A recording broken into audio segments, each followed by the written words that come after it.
Assalamualaikum warahmatullahi wabarakatuh. Nah, kali ini saya akan menjelaskan tentang berpikir komputasional. Saya menjelaskan sini tidak sendiri, saya bersama teman-teman kelompok saya di sini. Ada Atriano, Fatur, dan Dava. Saya akan menjelaskan tentang pengertian berpikir komputasional. Berpikir komputasional adalah pendekatan sistematis untuk memecahkan masalah yang kompleks dengan menggunakan konsep dan metode dari ilmu komputer. Intinya berpikir komputasional itu menggunakan ilmu komputer agar kita dapat menyelesaikan masalah dengan lebih kompleks, efisien dan efektif. Lanjut, yang kedua, di berpikir komputasional ada 4 pilar. Sini ada pilar pertama di slide ketiga, yaitu dekomposisi, yaitu memecah masalah menjadi bagian-bagian yang lebih kecil agar kita dapat mendapatkan solusi yang lebih cepat dan efisien.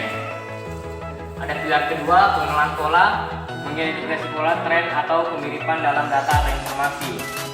Dan pentingnya mengidentifikasi pola ini agar kita dapat mengetahui apa yang akan terjadi selanjutnya, seperti prediksi semacamnya. Lalu ada pilar ketiga, abstraksi.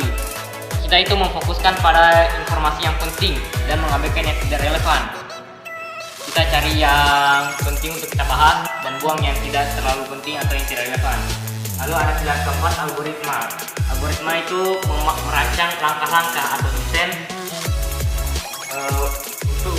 atau prosedur yang sistematis dan terstruktur, langkah-langkah yang terstruktur. Lalu ada 7 karakteristik. Pengertian juga karakteristik berpikir komputasional seperti sistematis, logis, efisien, kreatif, dan iteratif. Lalu kesimpulan, berpikir komputasional itu penting agar kita dapat melakukan sesuatu dengan lebih cepat dan lebih efisien dan bisa diterapkan di berbagai bidang. Lalu ada manfaat, satu manfaat seperti sebelumnya.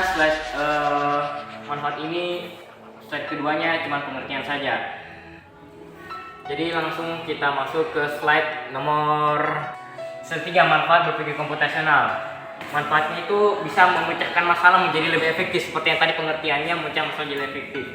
Lalu peningkatan logika dan analisis, yang seperti tadi dijelaskan di beberapa slide tadi, dibilang lebih analisis dan logika. Lalu kreativitas yang terpacu, seperti tadi ini kreatif, mengembangkan solusi yang inovatif dan orisinal atau bisa memacu kreatif kita. Lalu efisien, waktu dan sumber daya, berpikir komputasional seperti tadi menggunakan ilmu komputer untuk memecahkan masalah agar lebih cepat dan lebih efisien. Lalu slide keempat, manfaat dalam kehidupan sehari-hari. Bisa juga manfaat dalam kehidupan sehari-hari, seperti sedang membuat rencana, mengambil keputusan, menyusun organisasi, atau kita bisa memahami teknologi. Lalu slide kelima, manfaat dalam dunia kerja. Selain sehari-hari, dunia kerja juga, seperti pengembangan perangkat lunak, analisis data, manajemen proyek, riset dan pengembangan. Lalu contoh penerapannya. Contoh penerapannya itu dekomposisi, memecah tugas, membuat laporan menjadi dan mengumpulkan data. Pengenalan pola, mengidentifikasi tren penjualan untuk memprediksi permintaan pasar, bisa menguntungkan juga. Lalu abstraksi, fokus pada fitur utama produk. Lalu dan algoritma, membuat langkah-langkah untuk menyelesaikan masalah dengan teknis. Lalu saya tuju kesimpulannya, berpikir komputasional itu penting dan bermanfaat agar kita bisa memakainya di berbagai aspek kehidupan maupun kehidupan sehari-hari dan dunia kerja. Lalu bagaimana cara pendekatannya? Nah, sini ada memahami teknik pendekatan. Sini kita bisa memahami teknik pendekatan itu seperti apa agar kita dapat melakukan berpikir komputasional sehari-hari maupun dalam dunia kerja. Seperti tadi slide 2 juga hanya pengertiannya saja, jadi kita langsung ke slide ketiga saja. Mengapa teknik pendekatan BK sangat penting? Agar kita dapat memecah masalah menjadi bagian yang lebih kecil, mengidentifikasi pola dan hubungan, lalu merancang solusi yang lebih efisien, dan kita harus menguji dan memperbaiki solusinya. Keempat, definisi.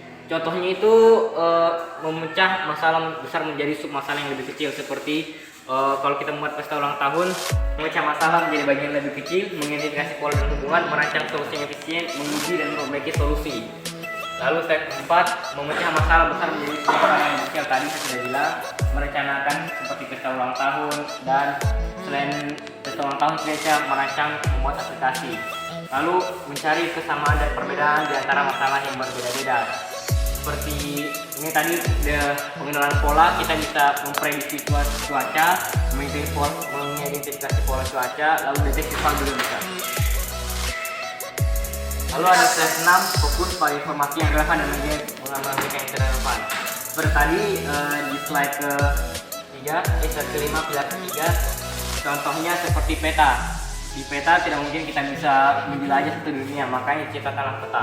Model matematika juga kita tidak bisa menyelesaikan kalau tidak ada rumusnya. Lalu slide ke-7, susun langkah-langkah untuk yang jelas dan terstruktur. Seperti yang tadi di pilar ke-6, algoritma. Seperti misalnya resep makanan, kalau membuat resep makanan juga ada langkah-langkahnya. Tidak mungkin langsung jadi dari resep pembuatan. Kita juga harus pasti ada langkah-langkahnya jika kita memiliki, tidak mungkin langsung jadi. Kita juga harus menguji dan menilai solusi yang telah dibuat. Misalnya kita telah membuat sebuah aplikasi, kita harus mencoba mencari sesuatu kesalahan seperti bug dan semacamnya. Kalau sudah, kita bisa melakukan percobaan dulu kepada para konsumen agar kita bisa mengetahui apa bug atau apapun itu agar kita bisa memperbaikinya. Terus slide 9, studi kasusnya. Kita juga harus mencari tahu studi kasusnya. Studi kasus seperti data film, teknik ulasan dan lain-lain, agar kita bisa memahami betul apa yang kita sedang buat. Lalu slide 10, penerapan dalam kehidupan sehari-hari seperti merancang perjalanan, mengatur keuangan, memecahkan teka-teki, dan membuat keputusan seperti yang saya jelaskan sebelumnya. Lalu akhirnya kesimpulan kita hari ini,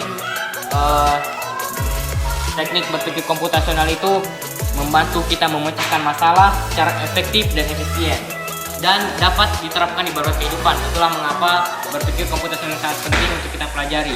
Mungkin itu saja yang saya sampaikan, lebih dan kurangnya mohon dimaafkan. Tak ada gading yang tak retak, tak ada mawar yang tak berduri. Saya hanyalah manusia biasa, memiliki banyak salah, karena kesempurnaan hanya milik Tuhan Yang Maha Esa. Assalamualaikum warahmatullahi wabarakatuh.